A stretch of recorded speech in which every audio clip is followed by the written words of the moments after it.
काही दिवसापूर्वी प्रदूषणाच्या संदर्भात विधानसभेत आम्ही चर्चा उपस्थित केली होती।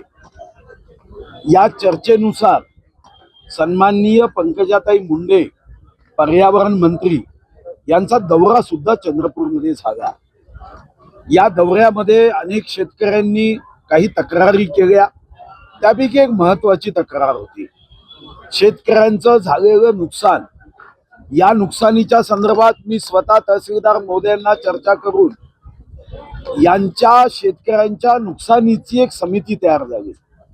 जी समिती 4 मार्च 2022च्या आदेशानुसार ही समिती होती आणि या समितीने या प्रदूषणाने शेतकऱ्यांचं 68,61,864 रुपये एवढं नुकसान झाल्याचा समितीने अहवाल दिला आणि शिक्कामोर्तब केला।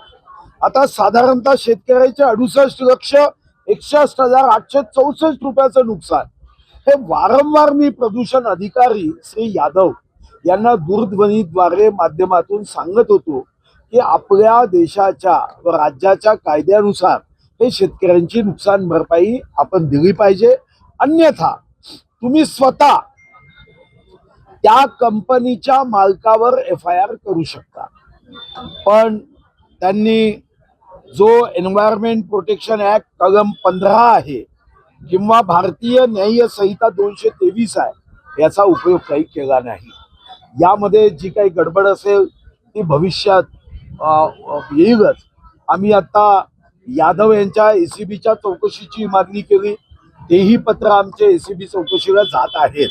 पण आता आम्ही प्रदूषण अधिकारी यादव यांच्यावर भारतीय न्याय संहिता कलम 198 ज्याच्यामध्ये अधिकारी जर निष्क्रिय असेल, प्रदूषणाच्या बाबतीमध्ये जर तो योग्य कारवाई करत नसेल, ते 198 मध्ये आम्ही ही केस केली आहे।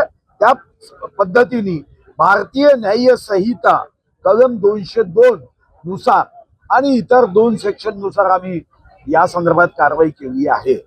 आता पुढची जी लढाई आहे ती मोठी आहे। आम्ही या जिल्ह्यामध्ये प्रदूषणाच्या संदर्भामध्ये विविध ठिकाणच्या समित्या करणार आहोत। मग CTPS असेल, WCL असेल, सिमेंट उद्योग असेल किंवा इतर प्रदूषण करणारे उद्योग असेल, त्यांनी व्यवसाय करावा, व्यापार करावा, खूप नफा कमवावा।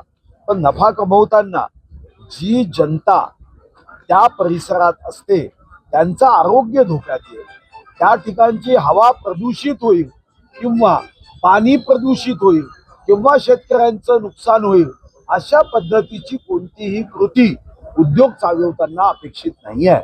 आता या महामाया कोल वॉशरीने ही नुकसान भरपाई देणं आवश्यक होतं, पण शेतकऱ्यांची नुकसान भरपाई दिली नाही आहे। आता हा लढा हा भविष्यामध्ये या जिल्ह्याचा एक मोठा लढा निश्चितपणे होईल। कायद्याच्या चौकटीत प्रत्येकाने वागावं, उद्योगांनी वागावं ही आमची अपेक्षा आहे। कायदा स्वतःच्या घरात आहे, कायदा स्वतःच्या खिशात आहे, कायदा हा पैशांनी विकत घेता येतो, हे जे डोक्यामध्ये भरलं आहे त्यांचं डोकं आता क्लीन आणि साफ करण्याचा निर्णय आम्ही केला।